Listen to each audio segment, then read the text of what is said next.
Getting an essay back in first year with a 52% or 58% and reading the feedback lacks critical depth or too descriptive is a rite of passage for university students.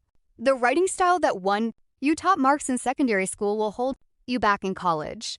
For the Leaving Cert, you earn marks by summarizing facts, retelling story plots, and memorizing quotes. But in university, summarization only gets you a passing grade. Critical evaluation gets you a first-class honors. Here is the academic tone blueprint to upgrade your essay writing and cross that 70% threshold. First, stop writing your introduction like a mystery novel. In high school, you were taught to build up to a grand conclusion on page 5. In university, hiding your argument is a fast track to a low grade. A first-class essay states its exact thesis statement and central argument in the very first paragraph. Your introduction should act as an architectural blueprint for the entire piece. State your thesis clearly, outline the key evidence you will evaluate, and state the precise conclusion you will reach.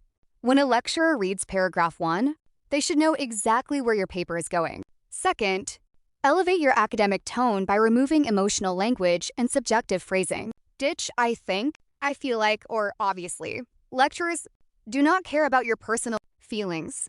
They care about what the evidence demonstrates. Instead of writing "I think Smith's theory is wrong," write "The empirical evidence presented by Smith reveals significant methodological limitations." Use academic signposting terms to connect your ideas logically. Words like "consequently," "furthermore," "conversely," and "notwithstanding." Signposting guides your reader through your argument without letting the narrative derail. Third, master the Peel structure, but add a critical twist to every paragraph.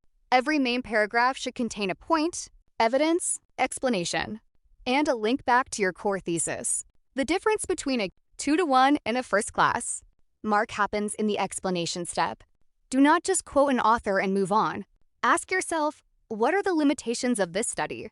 Does another researcher contradict this view? Is the sample size biased? Analyzing the flaws and strengths of your sources proves you are engaging with the topic critically, rather than just copying and pasting ideas. Finally, edit for clarity and brevity. High-scoring academic writing is not about using the biggest words in the dictionary to sound smart. It is about expressing complex ideas with precision. Cut out fluff, eliminate repetitive sentences, and run your draft out loud to catch awkward phrasing. State your thesis early. Replace subjective opinions with evidence-backed analysis. Structure paragraphs with Peel, and turn passive summaries into first-class academic arguments.